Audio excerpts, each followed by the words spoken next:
પાટણ જિલ્લાના રાધનપુર ખાતે હિન્દુ હિત રક્ષક સમિતિ દ્વારા રાષ્ટ્રપતિને આવેદનપત્ર પાઠવવામાં આવ્યું છે।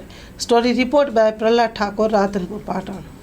આજે હિન્દુ રક્ષા સમિતિ જે વિવિધ સંગઠનોથી બની અને રાધનપુર ખાતે આજે મામલતદાર કચેરીએ આવેદનપત્ર આપ્યું છે અને એ આવેદનપત્ર બાંગ્લાદેશમાં જે હિન્દુઓ ઉપર અત્યાચાર થયો છે અને જે બાંગ્લાદેશ સરકાર નિરપેક્ષ સ્તરે જોઈ રહી છે એના માટે અમે એના સૂત્રોચ્ચારો પણ કર્યા અને એના વિરોધમાં અમે આજે આવેદનપત્ર આપ્યું છે। સાથે સાથે ભારતીય સરકારને પણ અમે નિવેદન કર્યું છે કે આમાં જે હિન્દુઓની સતત ચિંતા કરનાર જે સરકાર છે એ હજી પણ આમાં વધારે ચિંતા કરે અને જે બાંગ્લાદેશ સરકાર જે હિન્દુઓ ઉપર અત્યાચાર કરી રહી છે, ત્યાંના સાધુઓ ઉપર અત્યાચાર કરી રહ્યો છે, ત્યાંનો હિન્દુ જે પીડાઈ રહ્યો છે એના વિરુદ્ધમાં અમે બાંગ્લાદેશ સરકાર વિરુદ્ધમાં અમે આજે આવેદનપત્ર આપ્યું છે અને એમાં સૌ સાથે જોડી અને સંગઠનોએ। શું નામ છે તમારું?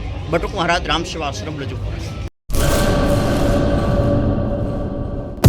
લોન પર ફોન 15 વર્ષ જૂનું ગુરુ મોબાઈલ એન્ડ ઇલેક્ટ્રોનિક્સ દરેક કંપનીના જૂના અને નવા મોબાઈલ લોન ઉપર મળશે અને ઇલેક્ટ્રોનિક્સ આઇટમો ફ્રીજ, ટીવી, વોશિંગ મશીન ગુરુ મોબાઈલ એન્ડ ઇલેક્ટ્રોનિક્સ સંતોષી માતાના મંદિર પાસે અને અમારી અન્ય બ્રાન્ચ ગુરુ મોબાઈલ પોઈન્ટ આભા હોટલ નીચે પેટ્રોલ પંપ સામે ભુજ।